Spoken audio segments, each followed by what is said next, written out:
Bonjour. Écoutez, la prévention du harcèlement en entreprise, c'est quelque chose de relativement simple. Il y a trois grandes étapes, trois dispositifs à mettre en place dans l'entreprise. Le premier, c'est pour informer et former les salariés à, à l'existence de cette prévention et les informer du côté interdit finalement d'avoir des comportements harcelants au travail. Le deuxième, c'est alerter, offrir la possibilité aux salariés d'alerter sur une situation qu'ils vivent ou qu'ils constatent. On rencontre ces deux cas de figure. Et le troisième élément, c'est gérer, savoir gérer une situation de harcèlement à partir du moment où elle se présente avec des moyens différents, internes et externes à l'organisation. Les caractéristiques d'un bon dispositif d'alerte harcèlement, la première chose, c'est que le dispositif doit favoriser les signalements. La pire des choses pour une organisation, c'est de constater une situation de harcèlement à partir du moment où elle a déjà eu lieu, c'est de la constater a posteriori, et finalement de subir tous les dégâts qu'aura occasionné cette situation d'un point de vue humain, d'un point de vue management, d'un point de vue de performance, d'un point de vue juridique également. Donc favoriser les signalements.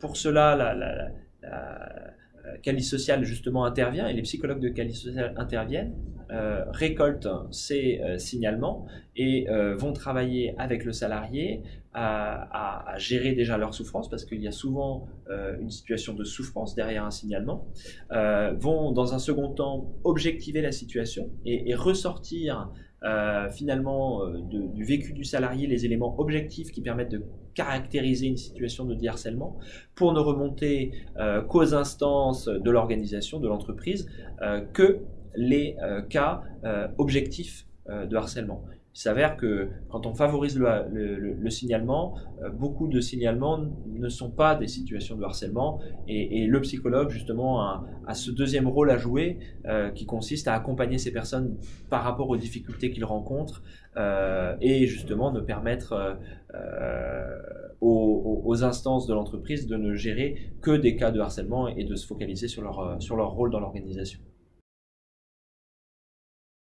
Alors le rôle de l'instance, à partir du moment où elle est saisie, il consiste à aller sur le terrain, à enquêter, à rencontrer les gens pour comprendre ce qu'il s'est passé, derrière en tirer des conclusions, hein, établir un bilan, et en fonction prendre des mesures qui peuvent être la mise en place d'une médiation pour réconcilier les différentes parties, des sanctions disciplinaires à l'encontre de l'auteur de faits harcèlement, mais également un abandon. Toute situation peut apparaître.